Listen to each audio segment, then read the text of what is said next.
नमस्कार, मैं हूँ सुशील शंकर विक, आप मेरे साथ देख रहे हैं stories by Vik. Stories by Vik में आज मैं आपको एक बहुत ही अच्छी स्टोरी सुनाने जा रहा हूँ। बड़े ध्यान से सुनिएगा। ये रियल स्टोरी है और रियल स्टोरी को आप अपनाएँ, बहुत आपको फ़ायदा मिलेगा। ये स्टोरी है चंदन नाम के एक लड़के की। चंदन का एक छोटा-सा परिवार था, यानी बड़ा भाई, मम्मी-पापा और उसकी 2 सिस्टर्स। चंदन था सेकंड नंबर का। बड़ा भाई जो था उसकी मैरिज हो चुकी थी और ये एक सुखी परिवार के साथ जॉइंट फैमिली में लोग रहते थे। चंदन जो था पढ़ा लिखा तो ग्रेजुएट था। अब पढ़ने लिखने के बाद चंदन के सारे दोस्त जो थे आउट ऑफ इंडिया गए थे। चंदन को भी जापान में इसके दोस्त ने बुलावा भेजा कि आप आओ। अब चंदन ग्रेजुएट पढ़ा लिखा था, इतना तो पढ़ा लिखा नहीं था, ग्रेजुएट ही था और कोई टेक्निकल इसने लाइन नहीं की हुई थी। लेकिन इसके दिमाग में ये था चंदन के कि मैं वहाँ जापान में जाऊँगा और खूब सारे पैसे कमा के लेके आऊँगा ताकि हमारा पूरा फैमिली जो है वो सुखी से जी सके। केवल बड़े भाई को ही मालूम था कि चंदन जो है जापान किस लिए जाना चाहता है, क्योंकि इसको कोई नौकरी तो वहाँ मिलेगी नहीं। केवल इसको एक नौकरी मिल सकती है, वो है ड्राइवर की नौकरी। इसलिए जो इसका बड़ा भाई था उसको पूरी स्टोरी पता थी और उसने चंदन को बहुत हेल्प किया जापान जाने में। चंदन जो था अब जापान पहुँच चुका था। जैसे ही इसने जापान में लैंड किया, वहाँ पे जो इसका दोस्त था वो ऑलरेडी इंडिया आ चुका था। उसने अपने दोस्त को बोल दिया था कि मेरा एक दोस्त आ रहा है जापान में, आप इसको वही वाला कमरा दे देना जो कमरे में मैं रहता था। तो थोड़ा इकोनॉमिकल पड़ जाएगा, ये थोड़ा बचा भी लेगा पैसे और वो काम कर। चंदन जब एयरपोर्ट पे उतरता है तो जापान में इसके दोस्त का दोस्त मिलता है। वो इसको पहचान लेता है और पूछता है, "आप ही चंदन हो?" बोला, "हाँ।" कहता है, "आपको घर चाहिए? किस तरह का चाहिए वो बताएँ, आपका बजट बताएँ, तो मैं आपको दिलवा दूँगा।" उस चंदन ने बोला कि मुझे केवल यहाँ पैसे कमाने के लिए आया हुआ हूँ, मुझे और कुछ नहीं चाहिए, मुझे पैसे कमाने हैं, मुझे एक छोटा-मोटा कोई घर दिलवा दो, जिसमें मैं दिन भर काम करूँगा, काम करके रात को आके सोऊँगा। जो उसका फ्रेंड का फ्रेंड था, उसने बोला ठीक है, मैं लाइज़निंग करता हूँ, मैं आपको 2-4 घर बता देता हूँ, आप देख लो, कौन-सा चाहिए, कैसा चाहिए, आप उसमें से चूज़ कर लो। चंदन ने बोला मुझे सस्ता से सस्ता, बढ़िया से बढ़िया घर से ला दो। तो जो उसका दोस्त था, दोस्त का दोस्त उसने चुटकी लेने के लिए बोला, "क्या मैं आपको भूत बंगला दिलवा दूँ?" उसने कहा, "ठीक है, मैं भूत बंगले में भी सो लूँगा।" उसने कहा, "अरे भाई, मैं तो मज़ाक कर रहा था, आप तो रियलिटी में आ गए सोने के लिए।" कहता, "मुझे तो पैसे बचाने हैं, मुझे पैसे कमा के इंडिया भेजना है।" अब उसको एक ऐसे मकान की तरफ वो ले जाता है, जहाँ पे कि बाहर से तो वो हवेली सी है देखने में, एकदम टूटी-फूटी सी हवेली सी है, लेकिन अंदर जाने के बाद वो अच्छा सा कमरा दिखता है उसमें। चंदन को वो पसंद आ जाता है। चंदन बोलता है कि ठीक है, यहाँ पे हम लेकिन उसका जो केयर टेकर था, उस हवेली का, उसने बोला जी आपको मिनिमम यहाँ पे 6 महीने का कॉन्ट्रैक्ट करना पड़ेगा, क्योंकि लोग यहाँ आते हैं महीने में ही भाग जाते हैं। चंदन ने बोला मैं भागने नहीं आया हूँ, मैं यहाँ कमाने आया हूँ और कमा के जाऊँगा, इसलिए आप मुझे यहाँ पे अपना रहने का जगह दे दीजिए। उन्होंने कहा ठीक है, उसने कमरा दिखाया, कमरा उसको पसंद आ गया। चंदन ने बोला ठीक है ये कमरा मैं ले लेता हूँ, आपको मैं 2 महीने का एडवांस दे देता हूँ, बाकी जो है हम आपको धीरे-धीरे। केयर टेकर ने कहा ठीक है ये चाबी पकड़िए और ये आपका कमरा आज से हो गया, लेकिन यहाँ पे 3 बातों का विशेष ध्यान रखना है। चंदन ने बोला बोलिए। नंबर 1, आप कोई भी खिड़की नहीं खोलेंगे, इस कमरे की कोई भी खिड़की नहीं खोलेंगे। चंदन ने कहा ठीक है, लेकिन हवा कहाँ से आएगी? उसने कहा हवा सामने वाले दरवाजे से आएगी और आपको कोई भी नहीं खोलना। नंबर 2, आप किसी भी लेडी फ्रेंड को यहाँ पे नहीं लेके आओगे। ठीक है, मैं किसी को नहीं लाऊँगा, कोई लेडी फ्रेंड को नहीं लाऊँगा। तीसरी और अहम चीज़ यहाँ पे ये है कि आप यहाँ पे यानी इस घर के अंदर कोई भी नॉन-वेज नहीं खाओ। अगर खाना है तो आप बाहर जाके खाएँगे, यहाँ नहीं खाएँगे। चंदन को थोड़ी-सी अटपटी लगी, लेकिन चंदन ने ये तीनों शर्तें मान ली क्योंकि वो नया था यहाँ के लिए और चंदन को चाहिए था रहने के लिए एक घर। चंदन को ये हो गया क्लैरिटी हो गई कि मुझे यहीं रहना है। अब चंदन का जो आदमी आया था जो घर देने के लिए, उसने बोला देखो भाई रात-बेरात अपने घर वालों को तंग मत करना, अगर कोई ज़रूरत हो तो ये मेरा मोबाइल नंबर है, ये कार्ड है, अब मेरा घर का एड्रेस है, कोई प्रॉब्लम हो आप मुझे कॉन्टैक्ट करना, ना कि अपने घर वालों को तंग करना। चंदन ने बोला ठीक है, मैं आपसे ही बात करूँगा, लेकिन थोड़ा-सा बाहर आने के बाद चंदन ने बोला आपसे एक और रिक्वेस्ट है कि आप मुझे यहाँ पे कोई नौकरी दिलवा दीजिए। मैं यहाँ पे ड्राइविंग करना चाहता हूँ। मैं यहाँ पे आपका यहाँ पे किसी की टैक्सी भी चला दूँगा किराए पे। उसने कहा बॉस मेरे पास तो टैक्सी नहीं थी, लेकिन मेरे पास सारे जो टैक्सियाँ हैं उन पे ऑन बोर्ड ड्राइवर्स हैं। तो मैं आपको किसी की रोज़ी-रोटी छीन के मैं आपको नौकरी नहीं दे सकता। चंदन ने कहा ठीक है, आप किसी और से बात कर लीजिएगा। उसके दोस्त ने बोला कि हाँ ठीक है, मैं आपको मेरे ऐसे कई जान-पहचान है, मैं किसी न किसी के यहाँ आपको टैक्सी लगवा ही दूँगा। दूसरे दिन चंदन को फ़ोन आता है उसके दोस्त के दोस्त का कि भई आ जाओ हम तुम्हें टैक्सी दिलवा देते हैं और तुम यहाँ पे अपना काम। अब उसके दोस्त ने टैक्सी के मालिक के यहाँ उसको बुलाया, चंदन गया। चंदन को मालिक पसंद आ गया। कुछ वहाँ पे उसने शर्तें रखी, वो सारी शर्तें चंदन ने मान ली। चंदन के नाम वो टैक्सी हो गई। टैक्सी लेके अब उसको जापान में घूमना था, यानी वो टैक्सी ड्राइवर बन चुका था। चंदन ने सोचा कि मैं टैक्सी ड्राइवर तो हो गया हूँ। चलो आपका बहुत-बहुत थैंक्स, आपने मुझे टैक्सी ड्राइवर यानी आपने मुझे जॉब तो दिलवा दिया। अब जॉब दिलवाने के बाद वो सबसे पहले घर आता है। घर आने के बाद वो अपनी गाड़ी बाहर करता है, खड़ी करता है और कमरे के अंदर जाता है। भगवान को ढोक देता है, ढोक देने के बाद वो जैसे ही बाहर आता है, उसको आते ही बाहर एक सवारी मिलती है। वो सवारी बोलती है मुझे जापान में फलानी जगह ले चलो। अब चंदन को ट्रैक तो पता नहीं था, उसने ट्रैक ऑन किया, सवारी को बैठाया और गणतंत्र जगह पे पहुँचा दिया। लेकिन जैसे ही उस सवारी को वहाँ उतारा, उसको उसने पैसे दिए और कुछ टिप भी दे दिए। तो चंदन को थोड़ा-सा अटपटा लगा क्योंकि जो उसकी किराया था, किराया तो मिल गया, उसने टिप दिया, इसने टिप भी रख लिया। अब चंदन ने जब अपने डैशबोर्ड पे देखा, तो डैशबोर्ड पे हनुमान जी की फ़ोटो नहीं थी, क्योंकि ये हनुमान जी को बहुत मानता था चंदन, और उनका जो फ़ोटो लेके चला था, अपने इष्ट देव थे उनके, उनका लेके चला था फ़ोटो कि मैं गाड़ी में लगाऊँगा, लेकिन वो जल्दी-जल्दी में भूल गया। वही इंतज़ार कर रहा था कि कोई सवारी आए, फिर मैं देखता हूँ, नहीं तो मैं जाके ले आता हूँ। इतनी देर में उसको एक सवारी आई और उसने बोला कि भई आप यहाँ चलोगे? चंदन ने बोला हाँ, चलेंगे। चंदन का चेहरा एकदम खिल सा गया। क्यों? क्योंकि जिस अपार्टमेंट में चंदन रहता था, यानी जिस जगह रहता था, उसके ठीक बगल वाला अपार्टमेंट उस अ, सवारी का था जहाँ जिस सवारी आई थी इसकी। चंदन बड़ा खुश होता है। चंदन कहता है कि सर मैं आपको डिस्काउंट भी दूँगा, 20% आप डिस्काउंट ले लो, क्योंकि मैं घर की तरफ जा रहा था और मैं अब आपके साथ ही जाऊँगा, क्योंकि मैं अपने घर से मूर्ति लेनी थी मुझे इष्ट देव की, हनुमान जी की, वो मैं भूल आया था। उसने कहा चलो ठीक है, वो अपने घर के पास पहुँचा, उसने उसको वहाँ पे उतारा, उतारने के बाद उसने उसको पैसे दिए, पैसे देने के बाद वो अपने घर की तरफ आया और घर की तरफ आके अंदर जा ही रहा था, इतनी देर में वहाँ पे एक और बंदा आया। उसने बोला, "भई फलानी जगह चलोगे?"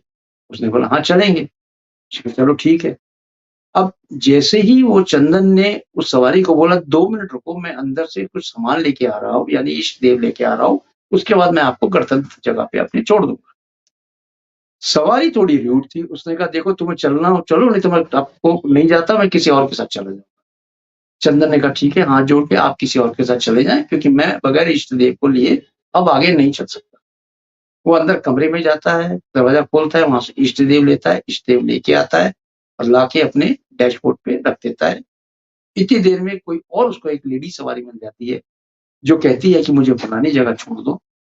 चंदन उसको लेके जाता है, वहाँ छोड़ता है, वहाँ से फिर उसको इस तरह से चंदन को वो एक सवारी छोड़े नहीं, दूसरी सवारी यानी काफ़ी अच्छा उसको आमदनी होने लगी इसी टैक्सी ड्राइविंग से।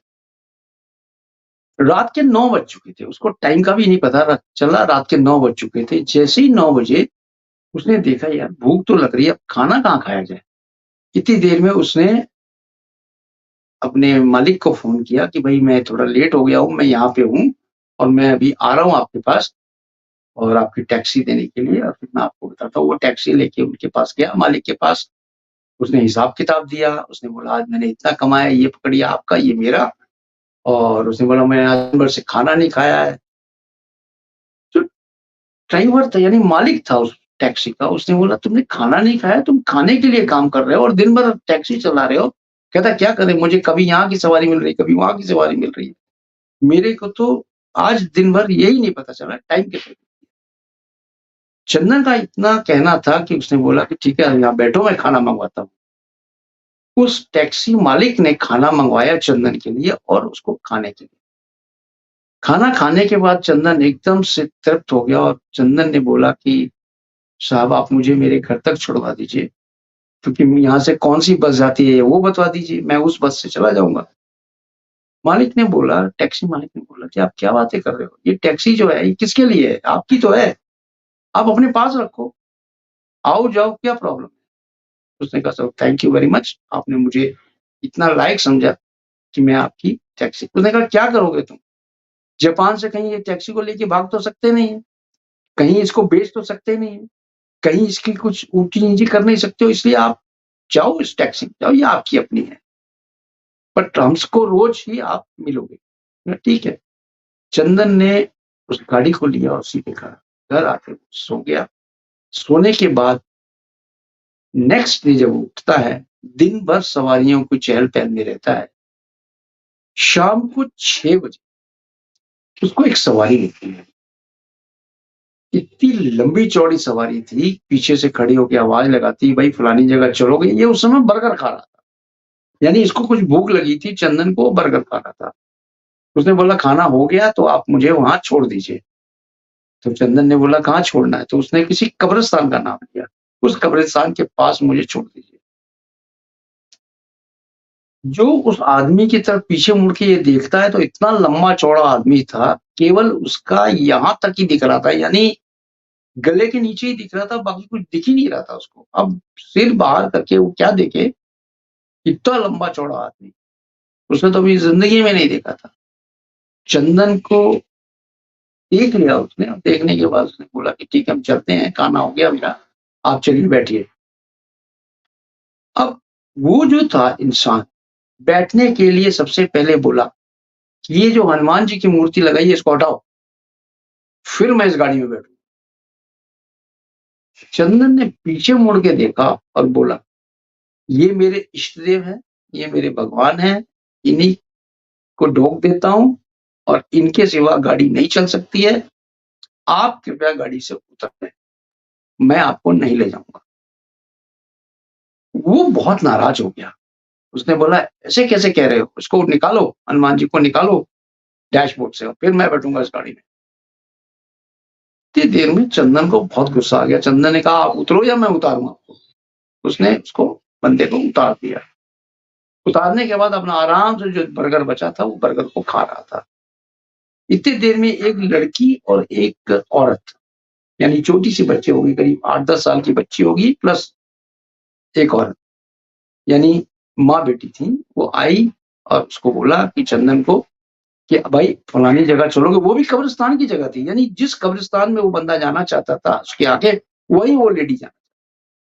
उसने कहा चलो ठीक है। अब उन्होंने पीछे मुड़ के देखा चंदन ने, वो दोनों बैठ गए। बैठने के बाद वो उसको कब्रिस्तान से थोड़ा आगे लेके गया, जहाँ पे वो डेस्टिनेशन पॉइंट था, वहाँ पे उसने उतार दिया। उतार के पीछे की तरफ क्या देखता है, वो सवारी ही नहीं। और जो जहाँ पे सवारी बैठी थी, वहाँ जो भी उनका किराया था, यानी ₹10 किराया था, तो एक बात बता रहा हूँ, ₹10 किराया था, तो ₹20 वो छोड़ के वहाँ से निकल गए। अब वो आवाज़ लगा रहा है कि अरे भाई इतना नहीं हुआ मेरा पैसा, मेरा तो इतना हुआ। देखता है कोई है ही नहीं, गायब। इसको तो अब थोड़ा-सा शक होने लगा, क्या ये भूत तो नहीं थे? क्या ये कोई प्रेत आत्मा तो नहीं थी जो यहाँ पे आई है और क्या? इतना कहना था कि वापस वही आदमी, जो आदमी इसको पहले मिला था लंबा-चौड़ा सा, वही वहाँ पे मिलता है और कहता है कि मुझे वहाँ फलानी जगह छोड़ दो। जैसे ये मुड़ के देखता है, इसके तो होश ठिकाने से गायब हो जाते हैं कि अरे! ये तो वही आदमी है जो मुझसे बोल रहा था कि हनुमान जी को यहाँ से हटाओ फिर मैं बैठूँगा। चंदन को समझते देर नहीं लगी कि ये किसी माया जाल या किसी भूत-प्रेत के चक्कर में फँस रहा है और ये हो सकता है डायन हो या कोई हो, वो फटाफट वहाँ से निकलने की कोशिश करे। इससे पहले कि वो उसने आवाज़ें चेंज कर दी, उसने बोला कि तुम मुझे लेके जाओगे और खूब तेज़ी-तेज़ी से गुर्राने लगा जैसे कुत्ते गुर्राते हैं। और वो आदमी जो था, इतनी बुरी तरह से उसको गुर्रा रहा था, चंदन ने आओ देखा ना ताओ अपनी गाड़ी स्टार्ट की और सीधा भागा। थोड़ी दूर जाने के बाद उसने गाड़ी रोक दी और गाड़ी रोकने के बाद उसने जिसने उसको मकान दिलवाया था, यानी कि फ्रेंड के फ्रेंड को फ़ोन किया कि भाई ऐसी-ऐसी बात हो गई है और मैं इस जगह पे खड़ा हूँ। तो उसके फ्रेंड ने बोला, "अरे! तुम बहुत नज़दीक खड़े हो, मेरा घर यहाँ से थोड़ी दूर है, आप यहाँ आ जाओ और बगैर मेरे घर आए आप जाना मत कर।" चंदन वापस उसी जगह जाता है जहाँ पे उसका दोस्त बुलाता है। वो जाता है, अब पूरे घर के यानी जो दोस्त था इसका जिसने घर दिलाया था, उसके मम्मी-पापा, उसके 2 बच्चे, लड़के और 2 लड़कियाँ, पूरी फैमिली घर के बाहर इसके स्वागत के लिए खड़ी थी। जैसे ही ये चंदन अपनी गाड़ी लेके खड़ा होता है, वो दोस्त इसके पास दौड़ा-दौड़ा आता है, कहता है अपनी चप्पलें उतार दो। ये वहाँ पे चप्पल उतार देता है। इसके पाँव को दोनों पाँव को खूब अच्छी तरह पानी से धोता है, इसका दोस्त। उसके बाद इसके दोनों हाथ को बहुत अच्छी तरह से धोता है, प्लस उस हाथों में चंदन लगाता है, यानी पाँचों उँगलियाँ यानी 10 उँगलियों में चंदन लगाता है और बोलता है कि जो गाड़ी आप में आए हो अभी, उस गाड़ी के दरवाज़ों पे जाके ये सब 10 जो चिन्ह हैं, आप पूरी गाड़ी में लगाओ।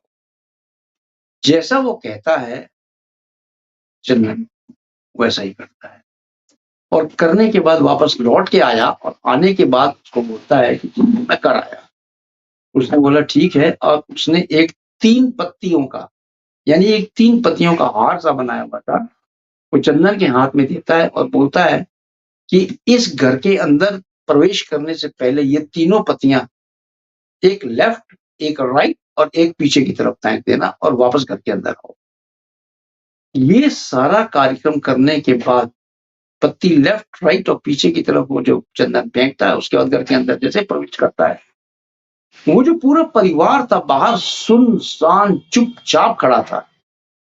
अंदर आते ही सारी एक्टिविटीज़ चालू हो जाती हैं और सब इससे पूछने लगते हैं कि आप कहाँ थे? क्या देखा आपने? कैसे था? बहुत बड़ा आदमी था। उसके हाथ में व्हाइट रंग के ग्लव्स पहने हुए थे उसने। बोला हाँ। फिर उसके बाद उसने बोला कि फिर एक एक औरत आई होगी और एक बच्चा आया होगा, लड़की आई होगी, ये भी आपके को होंगे। पूरी स्टोरी जो थी एज़ इट इज़ ये नरेट कर रहे थे, जो इनके पापा थे।